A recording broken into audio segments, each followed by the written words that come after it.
Kalingga adalah nama kerajaan di Jawa Tengah sekitar abad ke-7 Masehi. Kerajaan ini bercorak Buddha. Nama lain Kalingga berasal dari sebuah nama kerajaan yang ada di wilayah India Selatan. Sumber sejarah mengenai kerajaan Kalingga kebanyakan diperoleh dari sumber Cina. Sumber ini menyebut kerajaan dengan nama Holing atau Kalingga dan berlokasi di Chipo, Jawa. Di Holing pada tahun 664 Masehi, datang seorang pendeta Cina yang bermaksud menerjemahkan kitab suci agama Buddha. Sumber sejarah mengenai kerajaan Holing adalah dari prasasti tumas yang ditemukan di kaki gunung Merbabu, Jawa Tengah. Dilihat dari bentuk hurufnya, prasasti tumas ini diperkirakan berasal dari 500 Masehi. Dalam berita Cina disebutkan pada tahun 674 Masehi, kerajaan Holing diperintah oleh seorang ratu yang bernama Sima. Ratu Sima memerintah dengan keras dan adil. Di bawah pemerintahan Ratu Sima, rakyat hidup aman dan makmur. Setelah Ratu Sima meninggal, kerajaan Kalingga Utara dikenal dengan nama di bawah Sanaha, cucu Ratu Sima, dan Kalingga Selatan, bumi sembara di bawah Dewa Singa. Kerajaan Mataram kuno terletak di pedalaman Jawa Tengah dengan daerah intinya disebut Bumi Mataram. Daerah tersebut dikelilingi oleh banyak pegunungan dan gunung-gunung, antara lain Pegunungan Serayu, Gunung Prau, Gunung Sindoro.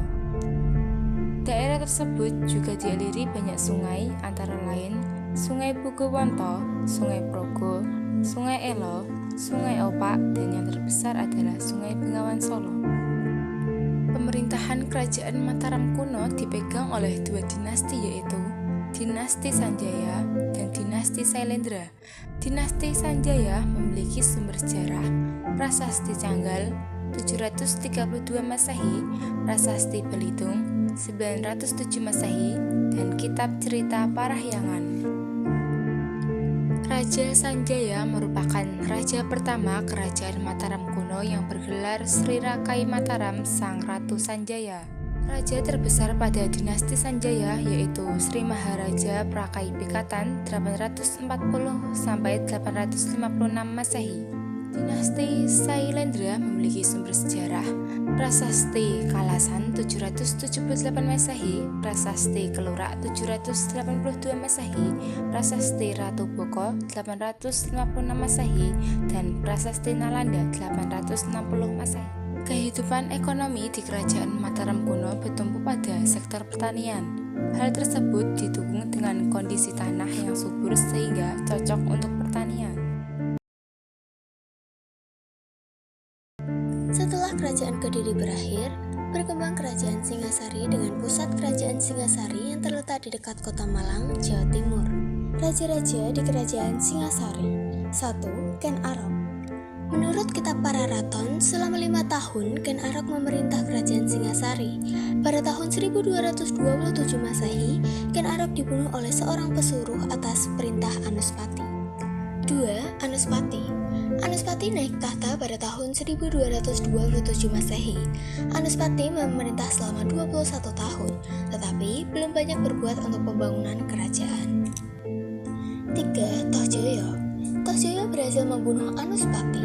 Setelah berhasil membunuh Anuspati, Tohjoyo naik tahta dibantu oleh Mahesa Cempaka, putra Mahesa Wangateleng. 4. Ronggowuni. Pada tahun 1248 Masehi, Ronggowuni naik tahta kerajaan Singasari dengan gelar Sriwijaya Wisnuwardana. Dalam memerintah, Ronggowuni didampingi Mahesa Cempaka yang berkedudukan sebagai Ratu Anggabaya. 5. Kertanegara. Kertanegara naik tahta pada tahun 1268 Masehi menggantikan Ronggowuni. Kertanegara merupakan raja yang paling terkenal di kerajaan Singasari.